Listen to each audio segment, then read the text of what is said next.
નમસ્કાર, હું અરવિંદ જનાદેશ મીડિયા હાઉસમાંથી આપનું સ્વાગત કરું છું.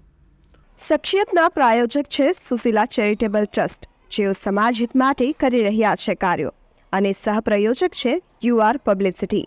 કોઈ પણ પ્રકારની જાહેરાત માટે સંપર્ક કરો.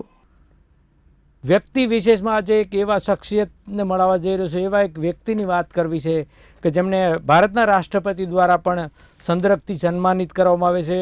બીજી વાત કરીએ તો ગુજરાતના મુખ્યમંત્રી દ્વારા પણ સંદર્ભથી સન્માનિત કરવામાં આવે છે, અને ભારત નેપાળ ફ્રેન્ડશિપ આંતરરાષ્ટ્રીય જે એવોર્ડ છે તે પણ તેમણે લઈ આવ્યા છે. અને તેવા શખ્સિયતમાં આજે આપણે સ્ટુડિયોમાં મહેમાન છે મોહમ્મદ નવેદ અબ્દુલ રઝાક શેખ આપણી સાથે સ્ટુડિયોમાં છે. તેની સાથે કેટલીક રસપ્રદ વાતો જાણીશું.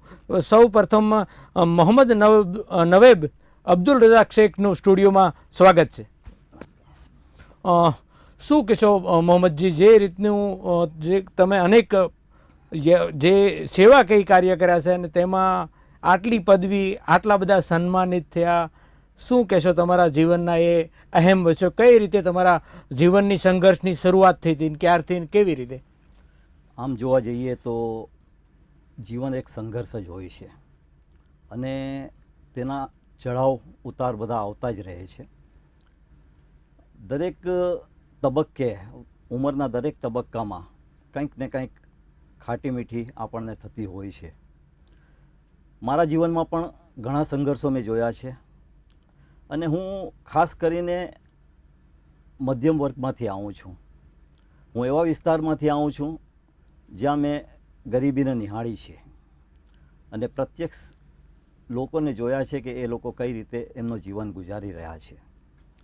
ત્યારે એક સેવા કાર્ય એ મારા જીવનમાં બાળપણથી વણાયેલું રહ્યું છે, અને કોઈકના દુઃખ હું જોઈ નથી શકતો. કોઈના આંસુ લૂછવા માટે હું તરત બાળપણમાં પણ પહોંચી જતો હતો, અને એ જ વસ્તુને લઈને અત્યારે પણ મારી જે પરિસ્થિતિ છે તે હું જ્યારે પણ ક્યાંક જતો હોઉં અને જો કંઈક દેખાય આવે, મને કંઈક અજુગતું દેખાય આવે, તો તરત ત્યાં સેવા કાર્ય કરવા માટે ઊભો રહી જાઉં છું. એટલે જીવનના જે તબક્કાઓમાંથી હું પસાર થયો છું એ તબક્કાઓને યાદ કરીને અને અન્ય લોકોના જે દુઃખ છે એ દુઃખને હું સ્પર્શ કરીને સેવા કાર્યોમાં રચ્યો રહું છું, અને મારા સેવા કાર્યો નિસ્વાર્થ સેવા જે છે એ કરતો રહ્યો છું. ડિઝાસ્ટર મેનેજમેન્ટમાં કઈ રીતને તમારો પ્રવેશ છો, ને કેટલા બધા લોકોને તમે આ ડિફેન્સ બાબતમાં આગળ લાવ્યા?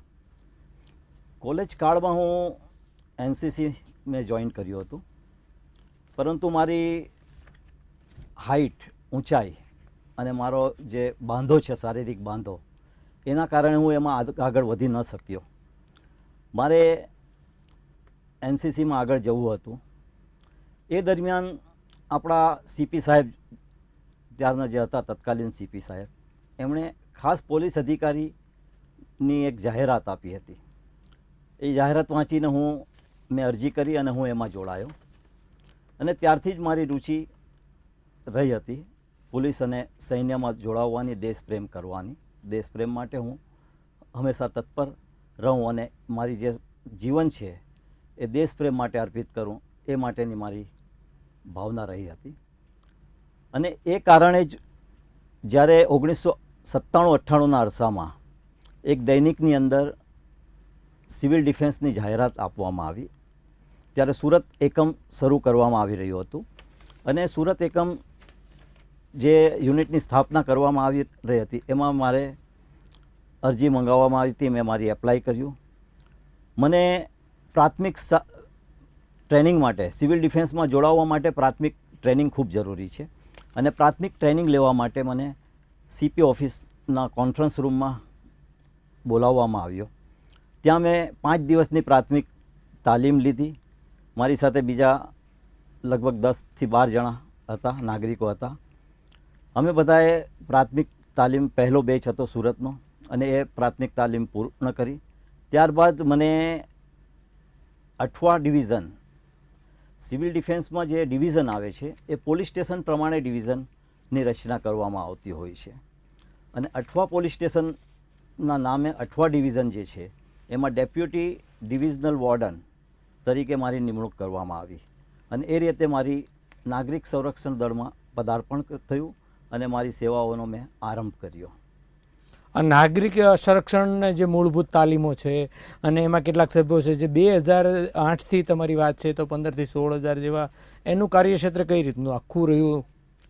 નાગરિક સંરક્ષણ દળની રચના 1962ના ચીન યુદ્ધ પછી તે સમયના આપણા ગૃહમંત્રી મોરારજી દેસાઈ સાહેબ દ્વારા કરવામાં આવી હતી અને ત્યારથી ભારતમાં નાગરિક સંરક્ષણ દળ અમલમાં છે. આ એક નાગરિકોનું દળ છે.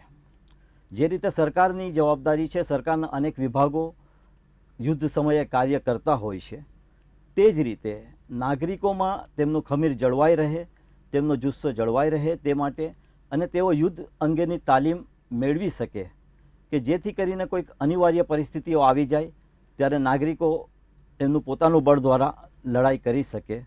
તો એ માટે નાગરિક સંરક્ષણ દળની રચના કરવામાં આવી હતી અને ત્યારથી ભારતમાં નાગરિક સંરક્ષણ દળ શરૂ થયું છે. નાગરિક સંરક્ષણ દળના એકમો જે છે એ દરેક જિલ્લામાં નથી કે દરેક રાજ્યમાં નથી, પરંતુ જે સંવેદનશીલ અને અતિ સંવેદનશીલ વિસ્તાર છે, જે સંવેદનશીલ અને અતિ સંવેદનશીલ વિસ્તાર છે ત્યાં નાગરિક સંરક્ષણ દળના એકમો સ્થપાયેલા છે. ગુજરાતમાં 14 એકમો છે નાગરિક સંરક્ષણ દળના, જેમાં આપણા સુરત જિલ્લામાં કાંકરાપર અને સુરત એકમો આવેલા છે. આ એકમોમાં નાગરિકોની ભરતી થતી હોય છે, જેમને 5 દિવસની બેઝિક તાલીમ લેવાની હોય છે. આ 5 દિવસની તાલીમમાં જુદા જુદા પ્રકારના જે તાલીમ છે તેમાં ફાયર છે, પછી રેસ્ક્યુ છે, એ જ રીતે ફ્લડ છે. આ બધાની જે ટ્રેનિંગ છે એ મૂળભૂત બેઝિક ટ્રેનિંગ આપવામાં આવતી હોય છે. ત્યાર પછી પરીક્ષા લેવામાં આવતી હોય છે અને એના પછી જો એ નાગરિક વિચારે કે એને ભરતી થવી છે આમાં, તો એ સિવિલ ડિફેન્સમાં ભરતી થઈ શકે છે અને નાગરિક સંરક્ષણ દળ માટે એ ફોર્મ ભરીને ત્યાં એનું પોલીસ વેરિફિકેશન થતું હોય છે. એના ઉપર કોઈ ગુનાહિત કૃત્ય છે કે નહીં એની જાણકારી મેળવ્યા પછી પોલીસ વેરિફિકેશન અને પોલીસ ક્લિયરન્સ આવ્યા પછી એની નિમણૂક કરવામાં આવતી હોય છે. આપણે ત્યાં સુરત એકમમાં જે જિલ્લા કલેક્ટર હોય છે, જિલ્લા મેજિસ્ટ્રેટ, એ એના નાગરિક સંરક્ષણ દળના નિયંત્રક છે અને એમના અંડરમાં નાગરિક સંરક્ષણ ચાલતું હોય છે. એમની રાહબરી હેઠળ સિવિલ ડિફેન્સનું જે માળખું છે એ તૈયાર થતું હોય છે. સિવિલ ડિફેન્સના નાગરિકોનું જે જૂથ બને છે એ જૂથના વડાને ચીફ વોર્ડન કહેવામાં આવે છે. કાનજીભાઈ ભાલાળા આપણે ત્યાં સુરતમાં ચીફ વોર્ડન છે. એના પછી ડેપ્યુટી ચીફની નિમણૂક થતી હોય છે અને ત્યાર પછી પોલીસ સ્ટેશન પ્રમાણે દરેક પોલીસ સ્ટેશન અથવા 2 લાખની વસ્તી પ્રમાણે ડિવિઝન બનતા હોય છે. આપણે ત્યાં પોલીસ સ્ટેશનને માળખા તરીકે સ્વીકારવામાં આવ્યો છે અને સુરત શહેરમાં જેટલા પોલીસ સ્ટેશન છે એટલા ડિવિઝનો છે. એ ડિવિઝનના વડાને ડિવિઝનલ વોર્ડન કહેવામાં આવતો હોય છે. એના સાથે ડેપ્યુટી ડિવિઝનલ વોર્ડન અને સ્ટાફ ઓફિસર હોય છે અને ત્યાર પછી post warden, deputy post warden, sector warden, એ રીતે એક સિવિલ ડિફેન્સનું માળખું તૈયાર થતું હોય છે. અત્યારે માનો કે હવે કોઈને સુરત શહેરમાં કે આ વિસ્તારમાંથી આવી તાલીમ લેવી હોય તો એને કઈ કઈ જગ્યા ઉપર ઉપલબ્ધ છે, અથવા તો આપ દ્વારા જે સેવાકીય પ્રવૃત્તિ ચાલી રહી છે કઈ રીતની આખું તાલીમ હોય છે કે નવા જે નવયુવા હોય, દેશની દાજ હોય અને તેઓને આ તાલીમ માટે આવવું હોય તો એનું કઈ પ્રકારે હવે આવી શકે? એની અંદર 2 રીતે એ તાલીમ મેળવી શકે છે. એક તો કોઈ પણ નાગરિક પોતાનું જૂથ બનાવીને 50થી વધારે નાગરિકો ભેગા થાય જી અને એ લોકો એમનું કેમ્પ કરી શકે છે. ત્યાં સિવિલ ડિફેન્સની ટીમ આવશે અને 5 દિવસની તાલીમ એમના સ્થળે આવીને આપશે. એના માટે કોઈ સમય, વાર કે સ્થળ એ નથી. કોઈ પણ સ્થળે કોઈ પણ સમયે આ અમારી ટીમ આવવા માટે તૈયાર હોય છે. અમે રાત્રે પણ તાલીમ આપી છે, ખાસ કરીને વરાછા વિસ્તારમાં કે જ્યાં રત્ન કલાકારો હોય છે ત્યાં રાત્રે 8 વાગ્યા પછી પણ તાલીમ અપાવતી હોય છે. એટલે તાલીમ માટે કોઈ સમયની સીમા નથી. કોઈ પણ સમયે તમે તાલીમ લઈ શકો છો. 50થી વધારે નાગરિકોનું જૂથ ભેગું થઈને આ તાલીમ મેળવી શકે છે. 5 દિવસ માટેની તાલીમ હોય છે. બીજી વાત, જો તમારી પાસે જૂથ ન હોય અને તમે વ્યક્તિગત ધોરણે એ લેવા માંગતા હોય તો બહુમાળી સી બ્લોકમાં 7મા માળે નાગરિક સંરક્ષણ દળની ઓફિસ આવેલી છે. તો ત્યાં નાનપુરા બહુમાળી સી બ્લોક 7મો માળ, ત્યાં કોઈ પણ વ્યક્તિ જઈને એનું નામ નોંધાવી શકે છે.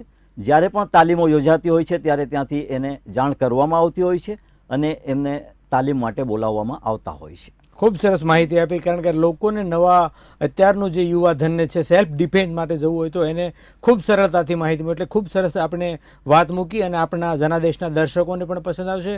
હવે બીજી વાત કરીએ કે અનેક સડાઓ ઉતારો વચ્ચે જે રીતે કોરોના કાળે આપણને એક અલગ જીવવાની રીત પણ શીખવી ગયું છે, એવામાં કોવિડ દરમિયાન તમારી જે સેવાકીય પ્રવૃત્તિની એ રીતનું તમને જે બળ મળે છે સેવાકીય પ્રવૃત્તિઓ, વિધવા સહાયની વાત હોય, કોવિડમાં કેવી રીતે લોકોને મદદ થઈ શકે, એ રીતની તમામ બાબતનું તમને બળ ક્યાંથી મળતું હોય છે. સાથોસાથ મારે વાત એ પણ જાણવી છે કે આપ એડવોકેટની પણ જે પ્રેક્ટિસ કરો છો. હું વ્યવસાય એડવોકેટ છું અને રેવન્યુની પ્રેક્ટિસ કરું છું. પણ વ્યવસાયની સાથે સાથે મારી જે શોખ છે એ શોખ સેવા અને પ્રવૃત્તિઓનો રહ્યો છે. હું ઘણી બધી સંસ્થાઓ સાથે સંકળાયેલો છું. 2003માં હું જુનિયર ચેમ્બર ઇન્ટરનેશનલ JCI જે અત્યારે ઓળખાય છે તેના પ્રમુખ તરીકે વરાયો હતો. સુરત ડાયમંડ જુનિયર ચેમ્બરના પ્રમુખ તરીકે મારી વરણી થઈ હતી. 2016-17માં લાયન્સ ક્લબ ઓફ સુરત મેનના પ્રમુખ તરીકે મેં કામગીરી કરી છે.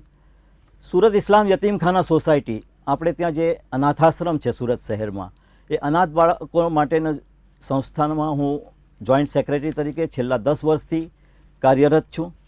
એ જ રીતે ડ્રગ્સ માટેની જે પ્રવૃત્તિઓ છે એ નેશનલ હ્યુમન રાઇટ્સ કમિટી જે છે એના અંડરમાં રહીને અમે લોકો ડ્રગ્સ માટેની અવેરનેસ માટેના કેમ્પ કરતા હોઈએ છીએ.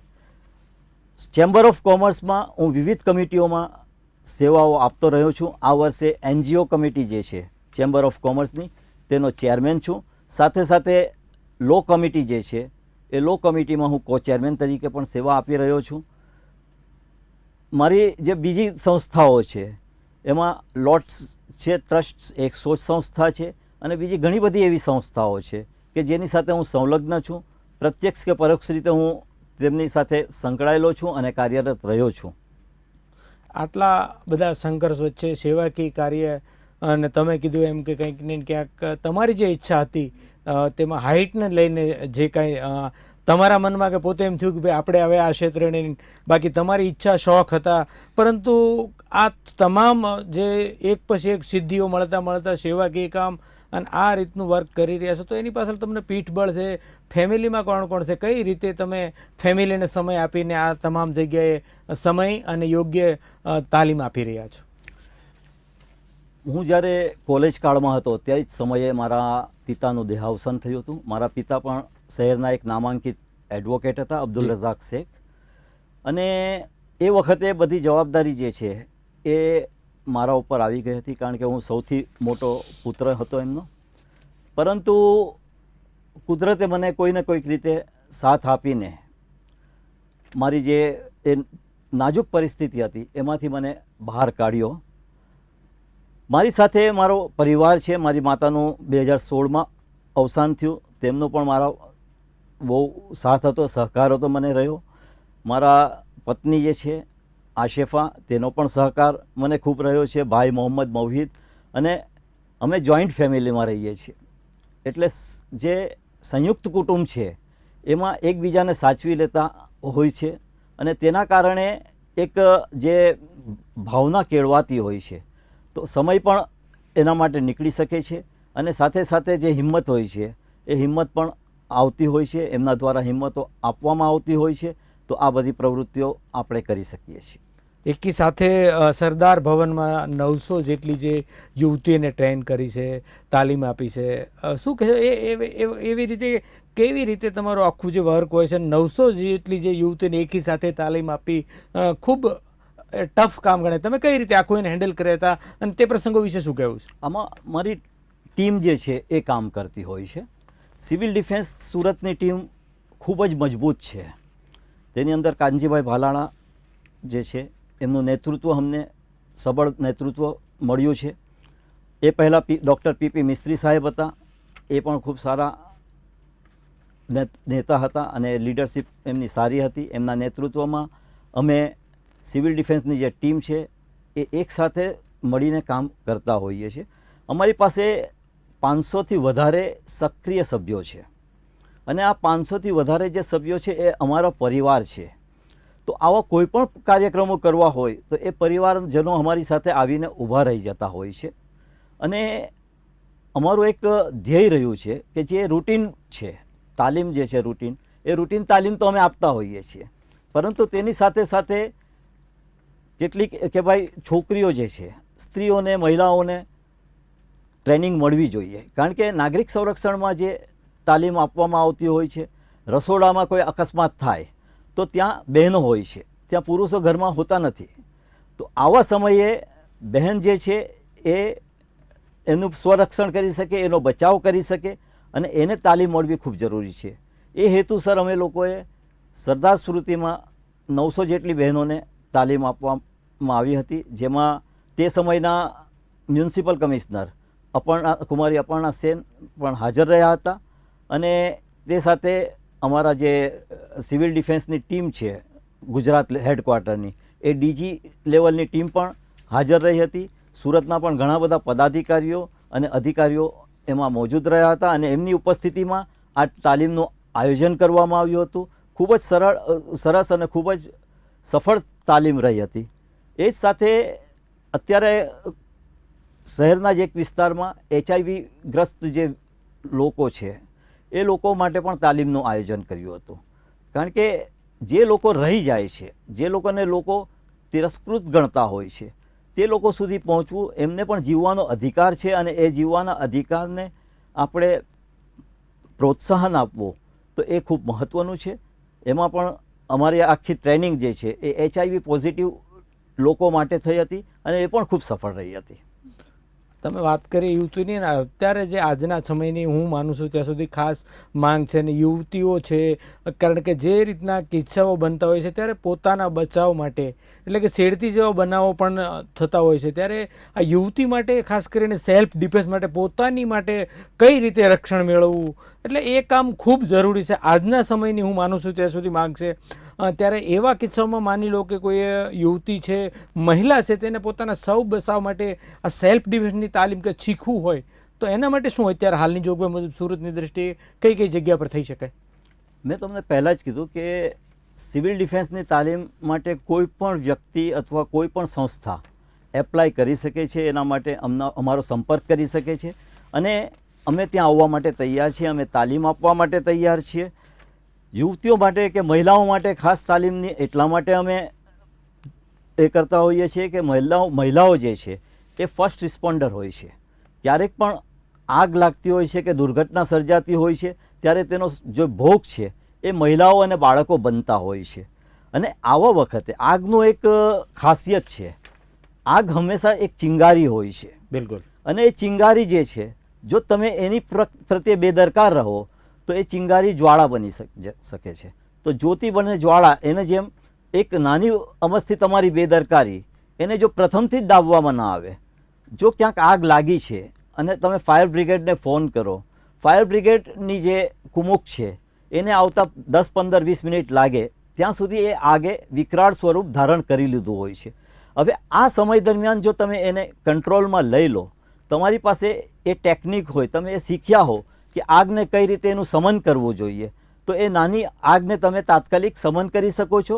જો એ શમન ન થઈ શકે તો એને કંટ્રોલ કરી શકાય છે, જેથી કરીને ફાયર બ્રિગેડ આવે તો એને ઓલવવામાં સરળતા રહે. સાથે સાથ જે લોકો ફસાઈ ગયા છે અંદર, એ લોકોને બહાર કઈ રીતે કાઢવા જોઈએ, તો એ પણ એક પદ્ધતિ જે છે એ તમે શીખી હોય, એને આપણે જાણતા હોઈએ તો આપણે એ પ્રમાણે લોકોને તાત્કાલિક બહાર કાઢી શકીએ છીએ. અને જે રેસ્ક્યુ છે એનો એક સિદ્ધાંત છે કે હાથે આવ્યું તે હથિયાર. તમારી પાસે ગમે તેટલી પણ તૈયારી હોય, પરંતુ જ્યારે આવા આપદાનો સમય આવે છે ત્યારે એ બધી તૈયારીઓ તમારી બાજુ પર રહી જાય છે. તમે અગ્નિશમન માટેના એક્સટિંગ્વિશર મૂક્યા હોય તો પણ એ તમારા હાથે આવતા નથી. એટલે તમારા હાથમાં જે વસ્તુ આવે છે એનો ઉપયોગ કરીને કઈ રીતે એ આફતમાંથી નીકળવું, એ નાગરિક સંરક્ષણનો જે ધ્યેય છે તે મુખ્ય ધ્યેય છે. પુરસ્કારોની વાત કરીએ અને પ્રમાણપત્રો જે છે તે તમને 65 જેટલા, એટલે અઢળક સિદ્ધિઓ માટે તમને સન્માનિત કરાવ્યા. ખરેખર અભિનંદનને પાત્ર છો આપ. ત્યારે જે તમને જે ભારતના રાષ્ટ્રપતિ દ્વારા જે સંદ્રકથી સન્માનિત કરાયા હતા ત્યારે કેવી લાગણી થઈ હતી, શું માહોલ હતો, એ જાણવું છે આપણે. એક